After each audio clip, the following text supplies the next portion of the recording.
Hello guys, and welcome to what is the first and hopefully going to be a series of tutorials. This first one is going to be a Redstone tutorial. It's going to be pretty basic, so I would suggest that if anyone has, if you've got any kind of idea about Redstone already, you will probably not benefit from this video. But if you want to watch it, that's fine, that's cool, I don't mind that. It gets me a few more views, which I'm more than happy about. But yeah, this is going to be a basic intro to Redstone. Hopefully, like I said, the first in a series. So yeah, this is going to be a tutorial. This first one's going to be on the basic uses of Redstone, kind of how it works, what causes it to be on and off, and basically just the basic rules that Redstone works by. So Redstone is essentially like a circuit, like a wire in a circuit. It will carry an electrical current along it, which will can trigger lights like that one over there, or pistons or doors, that sort of thing. So you've got an input and an output. Things like these pressure plates are inputs. This button, switch here, these are all inputs. So that will cause the redstone to light up like it does there. And the output is whatever the desired action is. Like over there, there's a torch, so turning that on would cause the torch to light, and that's basically how a redstone circuit works. In Minecraft, there's a few different switches. We've got pressure plates here, similar in the fact that if a human or a mob or animal or anything steps on either of them, it will cause the redstone to start. So you can see there, got the wire starting, but it'll only stay for as long as someone's standing on it. So if you walk over it like that, it will only trigger for a short amount of time, or you can stand on it for longer trigger. You should be able to. I don't know why it's working there. There we go. Yep.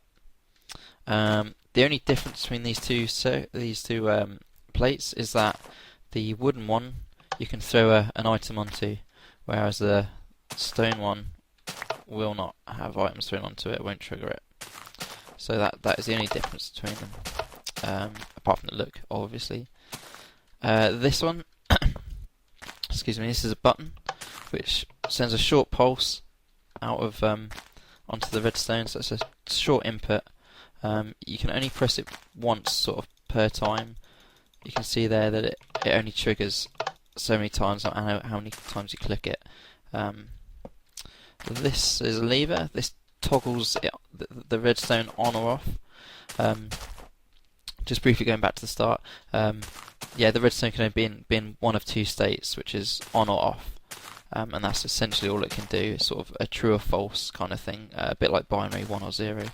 So yeah, we've got on and off, and that will just toggle the two. The redstone lamp here, or the redstone torch, is slightly different in the fact that it's a constant. It's always on. So no matter what you do, it'll always stay on, even if you connect it like so to a switch. It will override the switch because it's constant power.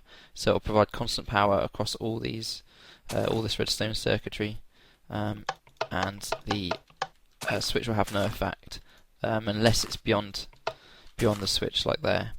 In which case the switch stops any power. So any power coming out of it won't be on unless it's toggled on. Redstone cannot go through blocks. So, for example, here you can't put it into a block and it won't go through the block. It will transmit to the block, kind of like here. When you press it, it powers this block, which powers the redstone. But in this case, you can't power it beyond or through a block. That just won't work. You have to go around it like so. This next one, if you did want to, say you didn't want to remove this, and you wanted to power it, one way you could do it is to invert it, which basically means that when the redstone is on, the output is off. So when I turn that redstone off, it lights on here. And what that's called is just inverting. And how that's done is by placing a redstone lamp against the block, and that will invert the signal.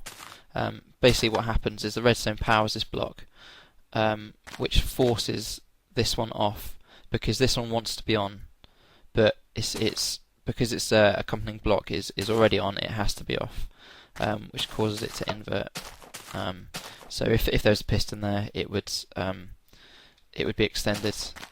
If for any reason you wanted it to extended by default, say if you had a water source block behind it or something, so you always wanted it extended, apart from when you wanted to turn it off or on. That's how you would do that. Another rule of redstone: the redstone has to go directly to the block you want to power. So this torch isn't getting powered because it's going past the block. It's not going to it. If you want it to be powered, it has to go point directly to the block, like so. So it must point towards the block, or it can even point to below the block, and it will still work, because again, because this block's getting power, it causes that one to be powered as well. Which I think I got set up here. Yeah, so you turn that one on. Because this block's getting powered, this block can also be powered. You can't, kind of going on from what I said there, you can't run it underneath and have it powered.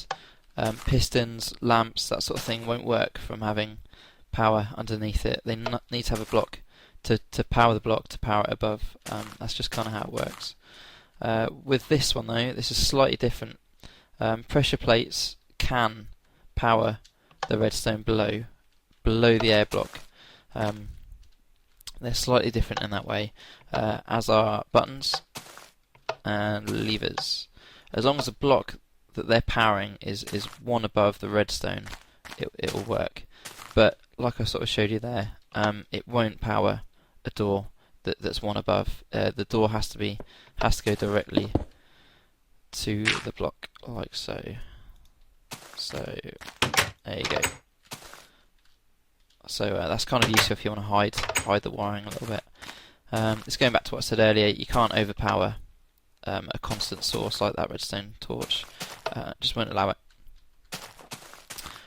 This one, you can see how I've got a sort of inverter here.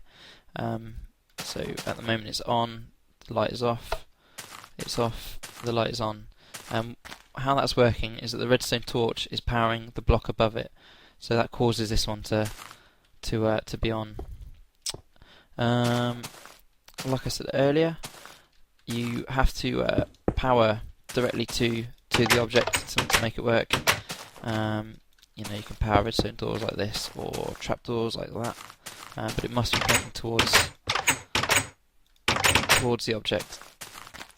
Redstone does have a limit. It can only go 15 blocks. You can see how it gets darker as it gets towards the 15th block, which is that one right there. You can see right there, that one's not powered, so it only travels 15 blocks. The way to get around this is to use a repeater like I just had there. I'll just quickly grab one. Repeater. Where the hell is it? There it is. Let's get rid of that. So yeah, that will cause it to continue for another 15 blocks in whatever direction. Other blocks that work, a note block. I hope you can hear that. It will only power once per pulse. Same as the dispenser, will only power once. It'll only give out one thing. The way to get around that is to use a rapid pulser, which I'll probably go into in my next video, on logic gates and that sort of thing, logic gates and pulsers. So yeah, stay tuned for that. Same here, center pulse, piston extends for a few ticks and goes up. You can also use the redstone to cause TNT to go off. So as long as it points directly to it, that's the rule. You can then blow stuff up. That's pretty cool. Briefly spoke about ticks there. I'll come to that later. So just a little bit later down this next part here, I'll explain ticks to you. In order to get redstone to go upwards, you have to use torches on the sides of blocks. Basically, what it does is when this block gets powered, forces this one off, which stops the current to that one, which causes that one to go on, causes current to go on in that one, stops it to that one, and it will transfer power up. So you can see the light's not on there, and now it is. And all I've done there is just powered the block there, powered the redstone directly to the torch, causes it to light. Same sort of thing here, similar sort of principle. If you want it to be more direct about it, a little bit more conservative, you only use 2 torches here. That also works as well. There we go. Now this is a slight conundrum, because I said earlier that you can't cause redstone to go through a block. It won't go through. What I've got here is a repeater hooked up to the block, and the repeater will force the current through, but it'll only do it through one block. It won't go through 2 blocks, only one, but it will force the current to continue. But the redstone is the only thing for that. Redstone repeater is the only thing that will allow that. So if you had a wall here that you didn't want to take out, or something in particular you didn't want to take out, you can put a redstone repeater next to it. It will cause the current to go through the block. In this particular case, there's one block in particular which will not take a current. It won't let a current pass through it. You can't put redstone on top of it, and that's a glass block. Not good, non-conductive for redstone. So you can see that it's just not working. Other blocks that don't allow redstone to be placed on them, probably pretty simple, but half slabs and stairs. Finally, or almost finally I should say, water will cause redstone to be uprooted, basically. So you see here, got a redstone circuit here. This will wipe out all the redstone. So if you've got any water nearby, definitely try and cover it up or put a stop in. So if you know there's water nearby, just cover your wiring. Redstone also works by powering the blocks up and below it. So it powers the block. It will power block to the left, to the right, up and below, but it won't power diagonally. There is a way that it will do with bud switches, but that's a bit more complex, and definitely for a later episode. But that kind of just explains the direction of power. As for repeaters, repeaters can be set to 1, 2, 3, or 4 ticks, and I'll go into ticks a little bit here. So a tick is most essentially every time the game updates, which is 0.1. Every 0.1 seconds, which is about 1/10 of a second.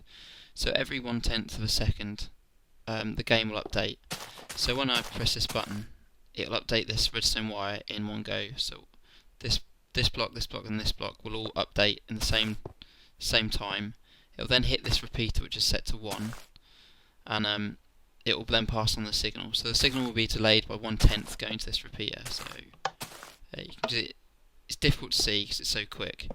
But you can kind of see there's a slight delay on the signal getting passed through. This other one's set to 4. What that means is there's a 4-tick delay between the 2 redstone circuits, the input and the output.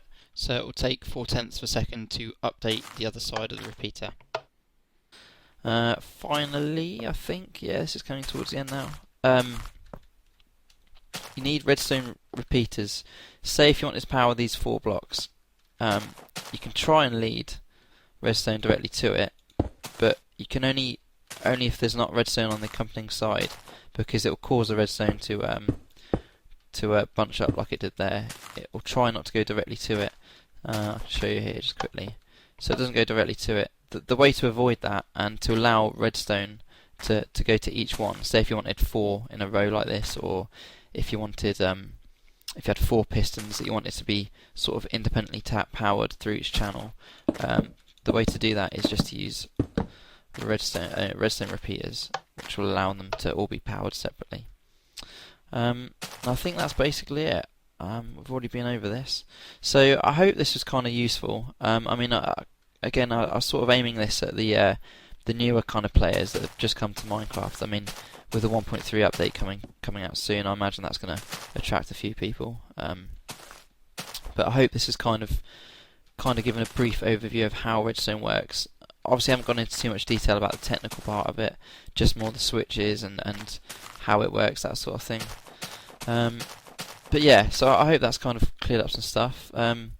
If it doesn't and you want me to go over something, just leave a comment and I'll do my best to explain whatever it is, or if you think I missed something, let me know and I'll try and include it in the next video. Like I said, I'm hoping to do like a kind of series of these, sort of beginning with Redstone and getting slightly more technical and going into block update switches and that sort of thing. And obviously this is in 1.25 at the moment, but it will be 1.3 quite soon. And as far as I can see from the updates, the wiki with the snapshots, I don't think there's any real Redstone changes, so this should be right for 1.3 as well. I mean, these rules should be the same, and these are all quite basic, so I'd be surprised if they changed. So yeah, thanks for watching. I hope I explained the basics of Redstone there fairly well. If there's anything you want me to go over, leave a comment and I'll get back to you and try my best to help you. Or if there's anything you think I missed, let me know and I'll put it into the next video or leave a comment on the underneath the video. There's a couple other things to tell you about. There's a Redstone simulator which I use occasionally. That's quite useful, might be worth checking out. I'll leave a link in the comments below. But finally, yeah, if you like the video, please feel free to leave a comment or even a like I've done there. I mean, if you really liked it, feel free to subscribe. I'm going to be bringing out a few more videos, but there's no way I'm going to write out subscribe in Redstone lamps because that would take me ages, and I've got shit to do, So yeah, cheers guys, and stay tuned for the next one.